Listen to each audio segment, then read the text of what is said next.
नमस्कार दोस्तों, मैं योगेंद्र मिश्रा आपका अपने चैनल पर स्वागत करता हूं। आज का विषय है हमारा धन योग। आज हम धन के विषय में चर्चा करेंगे। मित्रों, एक जन्म कुंडली में चार्ट पेपर पे आपके सामने बना के लाया हूं। लग्न लिखा है मित्रों। जो लग्न होता है वो जन्म कुंडली का पहला भाव होता है। लग्न को पहला भाव माना जाता है। ये दूसरा भाव होता है, ये तीसरा भाव होता है, ये चौथा भाव होता है, ये पांचवा भाव होता है, ये छठा भाव होता है, ये सातवां भाव होता है, ये आठवां भाव होता है, ये नौवां भाव होता है, ये 10वां भाव होता है, ये 11वां भाव होता है और आपका ये 12वां भाव। पहला, दूसरा, तीसरा, चौथा, पांचवा, छठा, सातवां, आठवां, नौवां, 10वां, 11वां, 12वां भावों की गणना इस प्रकार की जाती है। ये ध्यान में रखिएगा मित्रों। पहला भाव, चौथा भाव, सातवां भाव और 10वां भाव, ये केंद्र के भाव हो गए। पहला, चौथा, सातवां, 10वां केंद्र के भाव हो गए। पांचवा भाव और 9वां भाव, ये भाव त्रिकोण के हो गए। पांचवें भाव को और 9वें भाव को त्रिकोण का भाव कहा जाता है। और जो ये हमारे त्रिकोण के भाव होते हैं ये परम शुभ भाव माने जाते हैं। छठा भाव, 8वां भाव और आपका ये 12वां भाव, ये त्रिक भाव हो गए। बुरा रिजल्ट देने वाले भाव होते हैं छठा, 8वां और 12वां, ये अशुभ भाव होते हैं मित्रों। तो मित्रों, आज जो हमारी चर्चा चल रही है वो रुपए पैसे धन पर चल रही है। मित्रों, सुखमय जीवन के लिए धन परम आवश्यक होता है। हर व्यक्ति धन कमाने का प्रयास करता है, लेकिन यह भी सत्य है कि भाग्य से अधिक और समय से पहले व्यक्ति को जीवन में कुछ भी प्राप्त नहीं होता है। प्रारब्ध भाग्य के अनुसार ही व्यक्ति को धन प्राप्त होता है। धनी व्यक्ति राजा के समान अपना जीवन जीता है। कोई भी व्यक्ति अपने जीवन में कितना धनी हो पाएगा उसकी जन्म कुंडली में लिखा होता है। जन्म कुंडली को देखकर पता चलता है कि व्यक्ति अपने जीवन में कितना अमीर रिच होगा। जन्म कुंडली का प्रथम भाव लग्न होता है। लग्न जन्म कुंडली का आधार होता है। लग्न को ही केंद्र मानकर जन्म कुंडली की सारी गणनाएं की जाती हैं। लग्न के ही आधार पर जन्म कुंडली की संरचना होती है, क्योंकि लग्न का अर्थ है हम स्वयं, हमारा पूरा शरीर। लग्न हमारा प्रतिबिंब होता है, इसलिए लग्न और लग्नेश की स्थिति व्यक्ति के जीवन स्तर को बताती है। लग्न और लग्नेश को देखकर यह पता चल जाता है कि व्यक्ति का स्तर क्या होगा, उसका स्टेटस क्या होगा और उसकी सोच क्या होगी। कुंडली का दूसरा भाव धन का भाव होता है। दूसरे भाव से धन, बैंक बैलेंस, आपकी बचत, जमा धन, तिजोरी का विचार किया जाता है। कुंडली का 11वां भाव लाभ का, इनकम का, रोज की प्रतिदिन की आय का तथा सब प्रकार के लाभ का होता है। हम अपने जीवन में जितना भी लाभ फायदा उठाते हैं उसका विचार जन्म कुंडली के 11वें भाव से किया जाता है। केंद्र स्थान जन्म कुंडली का पहला, चौथा, 7वां और 10वां, ये केंद्र स्थान होते हैं। इन केंद्र स्थानों को विष्णु स्थान कहा जाता है। 5वां भाव और 9वां भाव ये त्रिकोण स्थान हो गए, त्रिकोण के भाव हो गए। तो 5वें भाव को और 9वें भाव को लक्ष्मी स्थान माना जाता है। जब भी कुंडली में केंद्र स्थान और त्रिकोण स्थान का आपस में संबंध बनता है तो व्यक्ति अत्यंत धनी होता है, क्योंकि लक्ष्मी स्थान का विष्णु स्थान से संबंध बन रहा है तो व्यक्ति अत्यंत धनी हो जाता है। उसके पास कभी भी धन की कमी नहीं होती, क्योंकि केंद्र का और त्रिकोण का संबंध व्यक्ति को राजयोग प्रदान करता है। उसके पास कभी भी धन की कमी नहीं होती, क्योंकि विष्णु स्थान और लक्ष्मी स्थान के संबंध की वजह से व्यक्ति बेहद धनी होता है और यह ज्योतिष में बहुत शुभ संबंध माना जाता है। लेकिन इसमें शर्त यह है कि लग्न और लग्नेश भी मजबूत अवस्था में होने चाहिए, नहीं तो ये योग कमजोर हो जाता है और इसके परिणाम कम मात्रा में हमको मिलते हैं। जन्म कुंडली के दूसरे भाव को धन का भाव कहा जाता है, वहीं 11वें भाव को लाभ का, इनकम का, आय का भाव कहा जाता है। जन्म कुंडली के दूसरे भाव के स्वामी को धनेश कहा जाता है। मित्रों, जो जन्म कुंडली का दूसरा भाव होता है, दूसरे भाव के स्वामी को धनेश कहा जाता है। जन्म कुंडली के दूसरे भाव के स्वामी धनेश अपने ही भाव में बैठे हों या अपने भाव को देख रहे हों तो व्यक्ति जो है बहुत धनी होता है। वहीं 11वें भाव के स्वामी को लाभेश कहते हैं। अब लाभेश जो है 11वें भाव में ही स्थित हो या 11वें भाव को देख रहे हो, तब भी व्यक्ति जो है बेहद धनी होता है। इसमें एक और ये स्थिति होती है मित्रों कि जन्म कुंडली के लग्न भाव के स्वामी लग्नेश जब भी दूसरे भाव से और आपके 11वें भाव से संबंध बनाते हैं तो व्यक्ति जो है बेहद धनी होता है। मित्रों, जन्म कुंडली के दूसरे भाव का संबंध जब 11वें भाव से बनता है तो व्यक्ति बेहद धनी होता है, उसको धन को लेकर समस्या नहीं होती। वहीं लग्न भाव के स्वामी लग्नेश धनेश और लाभेश का आपसी संबंध व्यक्ति को बहुत धनी बनाता है। मित्रों, मतलब लग्न भाव के स्वामी लग्नेश, दूसरे भाव के स्वामी धनेश और 11वें भाव के स्वामी लाभेश का आपस में आपसी संबंध व्यक्ति को बहुत धनी बनाता है। ज्योतिष शास्त्र के अनुसार दूसरे भाव के स्वामी धनेश और 11वें भाव के स्वामी लाभेश दोनों एक साथ केंद्र या त्रिकोण भाव में युति बनाकर स्थित हो और बली हो, मजबूत स्थिति में हो और लग्न भाव के स्वामी लग्नेश भी शुभ हो तो व्यक्ति बहुत धनवान होता है, क्योंकि धनेश और लाभेश की त्रिकोण या केंद्र में युति व्यक्ति को धनवान बनाती है। वहीं कुंडली में लग्न भाव के स्वामी लग्नेश दूसरे भाव में स्थित हो और बली मजबूत अवस्था में हो और धन भाव के स्वामी धनेश लग्न भाव में स्थित हो, मतलब परिवर्तन योग बन रहा हो। लग्न भाव के स्वामी लग्नेश दूसरे भाव में बैठे हो और दूसरे भाव के स्वामी धनेश लग्न में बैठे हो, परिवर्तन योग का निर्माण हो रहा हो तो व्यक्ति जो है बहुत धनी होता है और अपने जीवन में पूरा सुख जो है, वैभव जो है वो प्राप्त करता है। मित्रों, आपको धन किस प्रकार मिलेगा, ये बहुत बड़ा प्रश्न होता है लोगों के मन में कि हमको धन जो है किस प्रकार मिलेगा।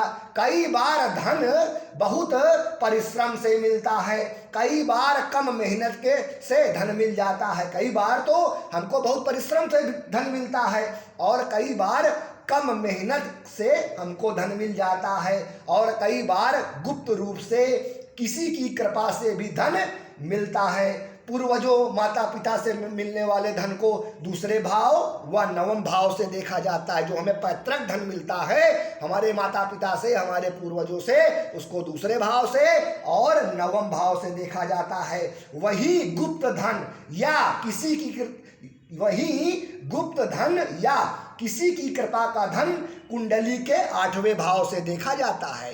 मतलब हमको जो भी जमीन से गड़ा हुआ धन मिल रहा है या किसी की कृपा से धन मिल रहा है और बिना मेहनत का जो धन हमको मिलता है, उसका विचार जन्म कुंडली के 8वें भाव से किया जाता है। जब भी कुंडली का 8वां भाव शुभ एवं बली हो जाता है, 8वें भाव के स्वामी अष्टमेश बली होते हैं और 8वें भाव से लग्न का शुभ संबंध बनता हो और 8वें भाव में शुभ कारक ग्रहों का प्रभाव हो, तो व्यक्ति को गुप्त धन, किसी की कृपा से धन, लॉटरी से धन और ससुराल से धन मिलने का योग बनता है। मित्रों, जन्म कुंडली का 8वां भाव और 8वें भाव के स्वामी अष्टमेश जितना बली होंगे, मजबूत स्थिति में होंगे, उतना ही व्यक्ति को बिना मेहनत के धन मिलने का योग बनता है।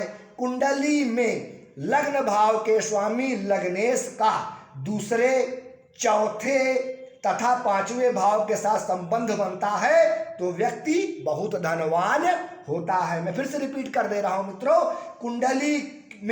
कुंडली में लग्न भाव के स्वामी लग्नेश का दूसरे भाव, चौथे भाव तथा 5वें भाव के साथ संबंध बनता है तो व्यक्ति धनवान होता है। उसके जीवन में धन कमाने के अवसर उसे बार बार मिलते हैं। लग्नेश का संबंध इन भावों से बनने पर व्यक्ति को राजयोग प्राप्त होता है। यह संबंध जितना शुभ और मजबूत होता है, व्यक्ति अपने जीवन में उतना ही अधिक धनी होता है। मित्रों, कुछ योग मैं और आपको बता रहा हूं मित्रों, इनको ध्यान से आप समझिएगा। कर्क लग्न हो मित्रों, जो लग्न होती है हमारी वो 12 होती है, तो कर्क लग्न हो, बुध की मिथुन या कन्या लग्न हो या शुक्र की वृष या तुला लग्न हो, ये ध्यान में रखिएगा मित्रों, जिन लग्नों का मैं नाम ले रहा हूं। मैं फिर से रिपीट कर रहा हूं, कर्क लग्न हो, बुध की मिथुन या कन्या लग्न हो या शुक्र की वृष या तुला लग्न हो।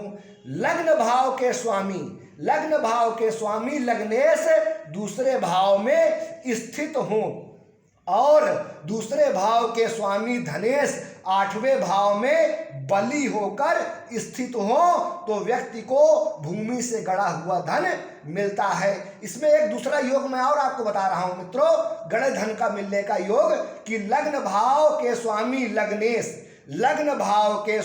लग्नेश 8वें भाव में बली मजबूत होकर स्थित हो। मित्रों, ये ध्यान में रखिएगा, लग्न भाव के स्वामी लग्नेश 8वें भाव में मजबूत बली अवस्था में हो और पापी क्रूर ग्रहों के प्रभाव में ना हो, शुभ ग्रहों के प्रभाव में हो, और चौथे भाव के स्वामी चतुर्थेश और 8वें भाव के स्वामी अष्टमेश का आपस में शुभ संबंध बन रहा हो और यह संबंध शुभ ग्रहों के प्रभाव में हो, शुभ दृष्टि के प्रभाव में हो, तो व्यक्ति को गड़ा हुआ धन मिलता है। क्योंकि 8वां भाव बिना मेहनत, बिना परिश्रम से प्राप्त धन का भाव होता है। 8वें भाव से व्यक्ति को किसी की कृपा से धन मिलता है, जमीन से गड़ा धन मिलता है या ससुराल से धन मिलता है। इस भाव से इस प्रकार से प्राप्त होने वाले धन और प्रॉपर्टी को देखा जाता है। कुंडली का 5वां भाव अकस्मात धन प्राप्ति का होता है, हमारे भाग्य का और किस्मत का भी होता है। 5वें भाव से व्यक्ति को अचानक प्राप्त होने वाले धन को देखा जाता है।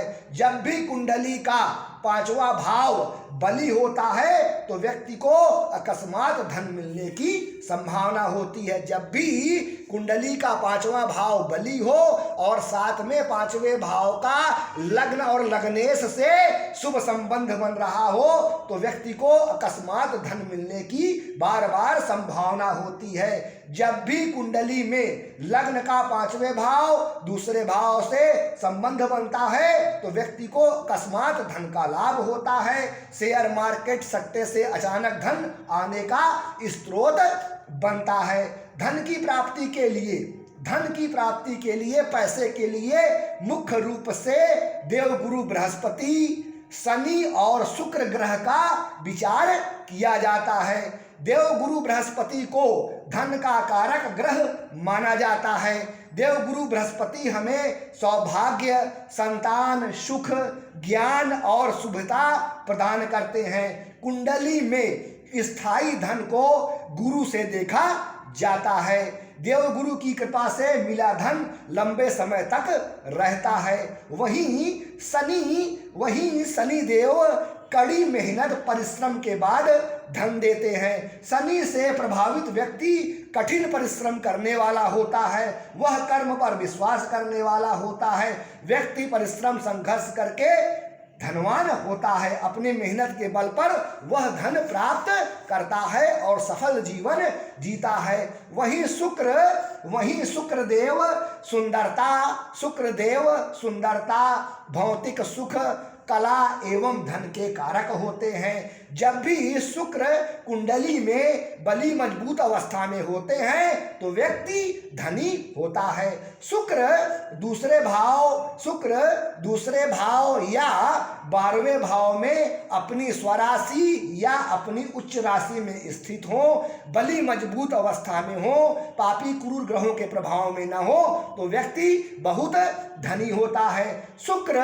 शुक्र 12वें भाव में बली अवस्था में स्थित हो तो शुक्र योग का निर्माण हो जाता है। 12वें भाव का शुक्र व्यक्ति को बहुत धनी बनाता है। व्यक्ति अपने जीवन में हर प्रकार का सुख भोगता है। वह भौतिक सुखों का भरपूर मात्रा में आनंद लेता है। शुक्र को 12वें भाव में धन कारक, राजयोग कारक माना जाता है। शुक्र 12वें भाव में बहुत शुभ फल प्रदान करते हैं। शुक्र जिस भी व्यक्ति की कुंडली में 12वें भाव में बली होकर स्थित होते हैं वे लोग अपने जीवन में खूब धन, ऐश्वर्य और सुख प्राप्त करते हैं। ऐसे लोगों को महिलाओं से धन प्राप्त होने का योग मिलता है। ऐसे लोगों को महिलाओं का भरपूर सुख प्राप्त होता है। ऐसे लोग बेहद धनी, लग्जरी लाइफ जीने वाले होते हैं। जो लोग गलत तरीके से धन कमाते हैं उनकी कुंडली में 7वें भाव में मंगल या फिर शनि स्थित होता है और 11वें भाव में शनि या राहु स्थित होता है। तो आप जान लीजिए कि ये लोग गलत तरीके से, दूसरे तरीके से पैसा कमाने की कोशिश करते हैं। जब भी जन्म कुंडली के 7वें भाव में शनि या मंगल का प्रभाव हो और 11वें भाव में राहु बलवान होकर स्थित हो तो ऐसे लोग गलत तरीके से पैसा कमाने के लिए सोचते हैं। जब भी कुंडली के 11वें भाव में राहु बली होकर स्थित होता है तो व्यक्ति गलत तरीके से पैसा कमाता है। वहीं जन्म कुंडली के किसी भी भाव में चंद्रमा मंगल के साथ युति बनाकर बैठा हो तो चंद्र मंगल योग का निर्माण हो जाता है और व्यक्ति अपने जीवन में खूब धन कमाता है। जन्म कुंडली के किसी भी भाव में चंद्रमा और मंगल युति बनाकर बैठे हो तो धन योग, लक्ष्मी योग और चंद्र मंगल का योग का निर्माण हो जाता है और इस योग के प्रभाव से व्यक्ति अपने जीवन में खूब धन कमाता है। वहीं जन्म कुंडली के किसी भी भाव में बुध और शुक्र,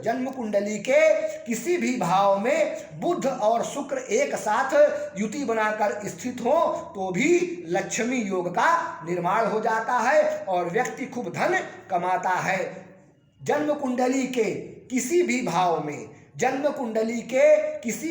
में देवगुरु बृहस्पति चंद्रमा